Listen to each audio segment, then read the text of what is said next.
So it's the end of another year. That means we're recapping the year for each of the consoles. Last week we talked about Nintendo's year, and this week we're talking about the PlayStation 5. The first full year of release for the PlayStation 5 may have been marred by supply shortages, but it's still somehow selling well for Sony regardless. And the lineup of games for its first year is solid, but lacking Sony's true exclusive heavy hitters. Don't get me wrong, there's still a lot of love out there for Returnal, Ratchet & Clank Rift Apart, Kena Bridge of Spirits, and Deathloop, all of which look and run great on the PlayStation 5. However, in a perfect world, Sony would have been able to release either Horizon Forbidden West or God of War Ragnarok or both this year to bolster its lineup with a true console seller and one of its biggest flagship franchises. As it stands, both games were delayed out of 2021, and PlayStation gamers were left looking for multi-platform games to find something new to play on their expensive new hardware. For example, I played two of the year's biggest JRPGs on the PlayStation 5 in Tales of Arise and Scarlet Nexus.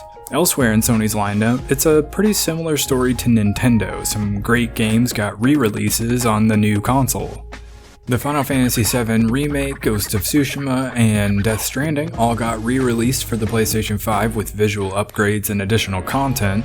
Third parties also brought upgraded versions of their games to the new console. Games like Doom Eternal, Star Wars Jedi Fallen Order, Yakuza Like a Dragon, Destiny 2, Immortals Phoenix Rising, and Control all got PS5 versions released in 2021.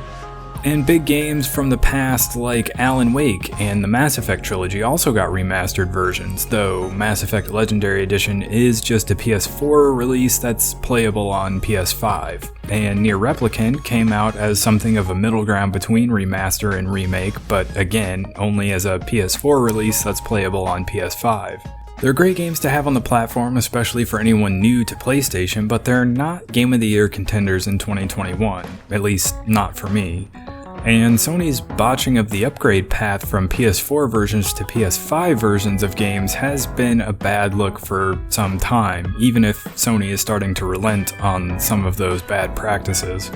Nevertheless, despite its lack of a true flagship title, Sony had a good showing at the Game Awards this year. Deathloop, Returnal, Ratchet & Clank Rift Apart, and Kena Bridge of Spirits were all nominated for numerous categories. Deathloop even took home Best Art Direction, Returnal took home Best Action Game, and Kena Bridge of Spirits won Best Indie Game. I may have been eyeing a different lineup of games when I bought my PS5, but the haul they had available in 2021 was nothing to sneeze at. In fact, when taken with the re-releases of other recent Sony exclusives, the PlayStation 5's launch lineup actually looks like a pretty solid lineup overall, especially for anyone who didn't own a PS4. And the DualSense controller is fantastic. It's not the most ergonomic or comfortable controller to hold, but the futuristic tech it brings to the table is the most next-gen thing about the new consoles. That goes for both the PS5 and the Xbox Series X. Returnal, Ratchet & Clank Rift Apart, and the free download Astro's Playroom are all excellent showcases for both the power of the PlayStation 5 console and the incredible haptics and adaptive triggers of the DualSense. In fact, the controller's tech is so impressive that head of Xbox Phil Spencer praised the controller, even going as far as to say Microsoft is likely to release an upgraded model of the Xbox Series X controller at some point that takes a few pointers from the DualSense's feature set. It may be hard to deny that Sony's 2021 has suffered from the chip shortage limiting PS5 supply and the pandemic causing delays in game development, but it's been a solid year regardless. Looking forward, Sony's biggest upcoming games that missed 2021 are likely to release in 2022. We know Horizon Forbidden West is set for a February release, Babylon's Fall and Gran Turismo 7 are expected to release in March. Forspoken and Ghostwire Tokyo are also expected to release at some point in 2022. And though it's not confirmed, I suspect God of War Ragnarok is likely to release in the fall to compete with Microsoft's big release of Starfield, and potentially Nintendo's big release of the sequel of Breath of the Wild.